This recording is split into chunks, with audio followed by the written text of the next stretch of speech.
Hi guys! ఈరోజు మనం ఎంతో కరకరలాడే వాంపొడి ఎలా చేసుకోవాలో తెలుసుకుందాం. దీనికోసం ముందుగా మనం ఒక బౌల్‌లో 2 కప్పుల శనగపిండి తీసుకొని, అందులో 3 టేబుల్ స్పూన్ల బియ్యపిండి వేసుకోవాలి. మీకు ఇంకా కొంచెం క్రంచీనెస్ కావాలి అనుకుంటే 2 కప్పుల శనగపిండికి 1 కప్పు బియ్యపిండి యాడ్ చేసుకోవాలి. ఇప్పుడు ఇందులో కొంచెం పసుపు, కారం, ఉప్పు అలాగే ఒక టేబుల్ స్పూన్ వెన్న, కొంచెం వాము పొడి వేసుకొని అన్నీ కలిసేలాగా ఒకసారి మిక్స్ చేసుకున్న తర్వాత, ఇందులో కొంచెం కొంచెంగా వాటర్ యాడ్ చేసుకుంటూ సాఫ్ట్ డవ్ మాదిరిగా మిక్స్ చేసుకోవాలి.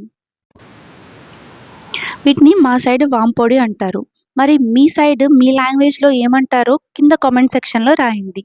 ఇలాగా మనం పిండి కలుపుకున్న తర్వాత ఇలా మురుకులు చుట్టే దాంట్లో తీసుకొని మనకి డిఫరెంట్ డిఫరెంట్ షేప్స్ ఒస్తాయి. దాంట్లో మనం చిన్న రంధ్రాలు ఉండేది తీసుకొని దాంట్లోకి ఆయిల్ అప్లై చేసుకున్న తర్వాత, మన హ్యాండ్‌కి కూడా ఆయిల్ అప్లై చేసి, ఇందాక మనం కలిపిన పిండిని దీంట్లో స్టఫ్ చేసుకొని, బాగా కాగిన నూనెలో ఇలాగ వీడియోలో చూపిస్తున్నట్లు మనం ప్రెస్ చేసుకుంటూ వేసుకోవాలి.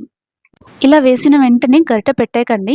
ఒక నిమిషం ఆగిన తర్వాత మాత్రమే దీన్ని మళ్ళా ఫ్లిప్ చేసుకోవాలి. ఇలా 2 వైపులా ఫ్లిప్ చేసుకుంటూ బాగా ఎర్రగా కాల్చుకోవాల. చూసారా? ఇలాగా కాల్చుకున్న తర్వాత టిష్యూ పేపర్‌లో తీసుకొని చల్లారిన తర్వాత సర్వ్ చేసుకోవడమే.